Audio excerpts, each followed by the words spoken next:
70 సంవత్సరాలు బీసీలు అధికారం కోసం బీసీలను పొలిటికల్ గా అన్టచబుల్ గా మార్చింది 3 పార్టీలే, ఈ రాజకీయ పార్టీలే. ఒక్క పార్టీ కూడా మాది లేదు.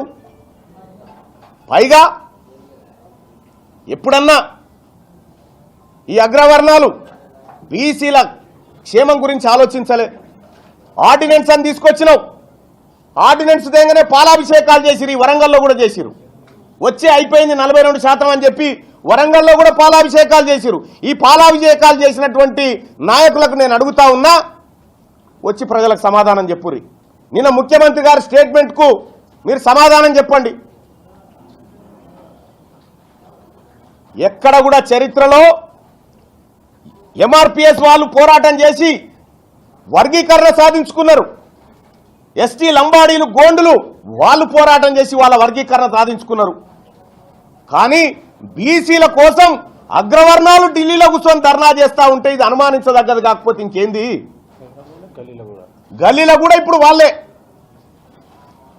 కాబట్టి బీసీ ప్రజలారా, ఈ 3 పార్టీల ముఠా, ఈ 3 పార్టీల సంకీర్ణ మోసగాళ్లను మనం ఎప్పటికప్పుడు జాగ్రత్తగా గమనించాల్సిందే. రాబోయే స్థానిక సంస్థల ఎన్నికల్లో కానీ ఏ ఎన్నికల్లో అయినా వీళ్ళను మన ఓట్ల నుంచి వెలివేయాల్సిందే. లేటెస్ట్ న్యూస్ తెలుగు మరియు ఇంగ్లీష్ అప్డేట్స్ కోసం ఇప్పుడే క్యూన్యూస్ అఫీషియల్ యాప్ ని ప్లే స్టోర్ నుండి డౌన్లోడ్ చేసుకోండి. సరికొత్త సమాచారాల కోసం క్యూన్యూస్ వెబ్సైట్ ని ఫాలో అవ్వండి. ఛానల్లో ప్రాంతీయ, జాతీయ, అంతర్జాతీయ వార్తలు వీక్షించండి. లైక్ చేయండి.